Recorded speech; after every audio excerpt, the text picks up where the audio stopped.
The hardest part of all of this, everything we're talking about, is one simple thing: making the time to do it. That's it. Making the time for your precious self to eliminate the people in your life and the things that you do just for a short period of time when you wake up in the morning or before you go to bed at night, and you say, okay, what is the greatest ideal of myself that I want to be today? But listen, I'm not going to get up until I am this person. And you begin to wrestle with your limitations and overcome them. You know, there's so much talk in the United States about self-love. You know, people think self-love is getting a manicure or buying a sports car. That's not self-love. That's pleasure. Self-love is when you're sitting with yourself and you are working on overcoming your hardwired thoughts or beliefs or your emotional propensities that are connected to your past, and you are really working to overcome them. And right on the other side of your pain is freedom. Right on the other side of your fear is courage. Right on the other side of your sadness is joy. It's the same energy. It's just trapped in the body. And when you stretch yourself past that point and you break free from the chains of those emotional addictions, the side effect of that is called joy. And the body is liberated from that level of mind. And when that happens, there's available energy to create with. And so when you break through that, you begin to love yourself. You begin to respect yourself. And you begin to love and respect others because you see yourself in them.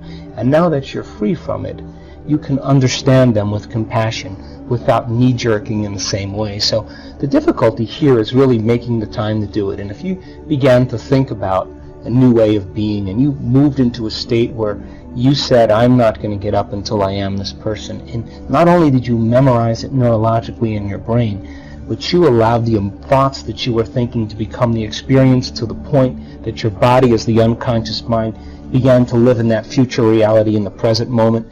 And when you got up, when mind and body were working together in that state of being, and you said, I'm going to maintain the state of being my entire day, and I don't care. Bring on the challenges because I want to test my greatness. And you did that the entire day. The end of your day, when you finished your day, more than likely you'd have more energy than when you started. The literal translation of the word meditation in Tibetan means to become familiar with. The symbol means to become familiar with.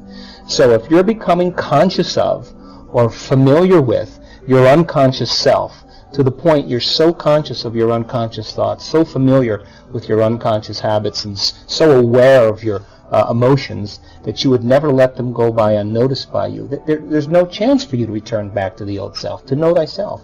And then if you became familiar with a new self, because you neurologically fired and wired it in your brain and you emotionally conditioned your body, and you were able to do it enough times, sooner or later it would get easier and it would become more familiar to you, and you would be able to move into that state of being. By the way, a new state of being is a new personality, and a new personality is a new personal reality. One of the things about substances is that it actually helps to change chemistry in the brain and body, so there becomes a chemical dependence on it at that point.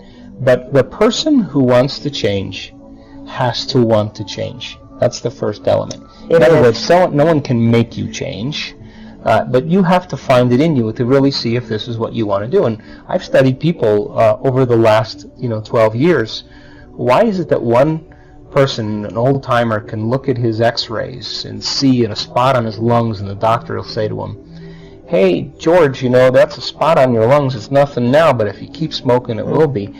And that guy just takes his cigarettes, throws them in the trash, and he's done the next day. How do you explain that? He made the decision, and the decision was an experience, and it began to rewrite his chemistry and his biology.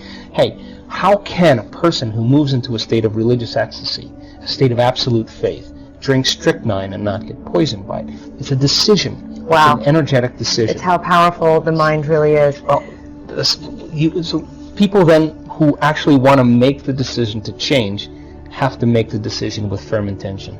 Once you understand the how-to, that you can't use your conscious mind to do this, you have to move beyond the analytical mind. And when you understand brainwave patterns, and when you slip into a different state of mind, that it's easier to do it. Because most people then, 95% of who we are by the time we're 35 years old is a set of memorized habits and behaviors that become part of our identity or personality. So 5% of the conscious mind is trying to change 95% of what we've memorized, hardwired, become addicted to emotionally.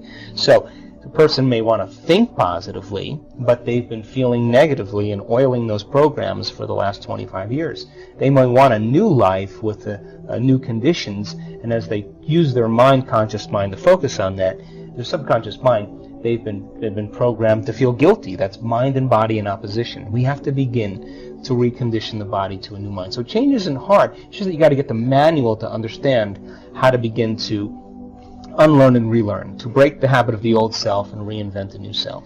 Newtonian physics is about cause and effect. You and I wait for most people, they wait for a reason to feel joyful. They wait for a reason to feel gratitude. And when the event happens, then they give thanks. That's cause and effect. The quantum model of reality really says something different.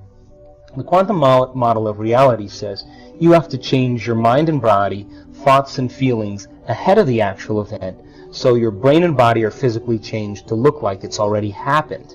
So, if you begin to give thanks ahead of the experience, and your body, by the way, is the unconscious mind, it does not know the difference between an event in your life that produces an emotion or an emotion that you fabricate by thought alone. To the body, it's the exact same. Okay. So, if you could begin to move into a state in which you were giving thanks before it took place, and you could convince your body emotionally that that event already happened because you were in a state of gratitude, then you would begin to literally biologically change your body to no longer be a record of the past, but now, in fact, a map to the future. Because if your brain and body are beginning to respond neurologically and chemically, now you're moving into a new state of being. And if you can get up in that state of being, then what you did inside of you should cause an effect outside of you. So the quantum model says then that we have to give thanks ahead of the event. We have to move into the state of joy and change our energy before it happens, so much so that we're not using our senses to determine reality any longer. So if we're living by the emotion of pessimism, right, or depression or sadness, or the emotion, which is connected to the past, is actually filtering your perception. In order for you to begin to see possibility, you got to look at the thoughts that are creating that pessimism, that are happening behind the scenes of your awareness. You got to look at your behaviors that demonstrate pessimism or unhappiness, and then you got to look at the other emotions that are generated from pessimism. And when you can observe those programs, it means you're no longer the program, you're the consciousness observing the program. And if you can become so familiar with the way you think, act, and feel, so much so that they would never go by unnoticed by you, biologically and neurologically and chemically, you would begin to break the circuits in your brain that are connected to the old you, because nerve cells that no longer fire together no longer wire together. And if you no longer signal the same gene emotionally, because you're no longer allowing those emotions to be created in the body, and you begin to say, now, let me think about what joy looks like. Let me begin to demonstrate optimism. And you begin to read about, say, Ernest Shackleton, who crossed the Antarctic and with all those men and spent 600 days away. And because of his optimism, he overcame. You began to think, well, if that guy can do it, I can do it. And then you began to plan your behaviors, and you began to modify them to produce different experiences that created different emotions. You would literally begin to reinvent neurologically and biologically a new